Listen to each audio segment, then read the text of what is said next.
Hello అందరికీ. పిల్లల స్కూల్స్కి హాలిడేస్ రావడం ఏంటో కానీ మా వాడి ఇంట్లో మాకు చుక్కలైతే చూపిస్తున్నాడు. వాడి అల్లరి ఇంట్లో భరించలేక వాడిని అలా కాసేపు బయటికి తీసుకెళ్దామని బయటకైతే వెళ్తున్నాం. ఈరోజు మా ఆయన కూడా ఫ్రీగా ఉన్నాడు. సో అందరం కలిసి బయటికి వెళ్దామని ప్లాన్ అయితే వేసాము. బయటికి వెళ్దామని అనుకున్నాం కానీ ఎక్కడికి వెళ్ళాలో కారు ఎక్కినాక ఆలోచిస్తున్నాం.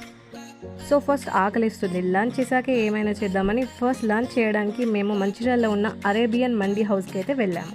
ఇక్కడ అరేబియన్ నైట్స్ మండీ హౌస్లో మండీ చాలా బాగుంటుంది. మేము ఎప్పుడు మండీ తినాలని అనుకున్నా ఇక్కడికే వస్తాం. మా వాడికి చికెన్ అంటే చాలా ఇష్టం. వెజ్ అయితే పోదు కానీ నాన్ వెజ్ అయితే ఇష్టంగానే తింటాడు.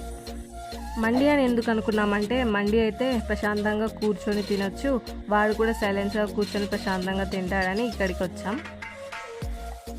లంచ్ చేశాక షాపింగ్ చేద్దామని అనుకున్నాం. షాపింగ్ చేయడానికి మంచిర్యాలలో ట్రెండ్స్కి అయితే వచ్చాం. ఇక్కడ కొన్ని మా వాడికి టీషర్ట్స్ అవి తీసుకున్నాను.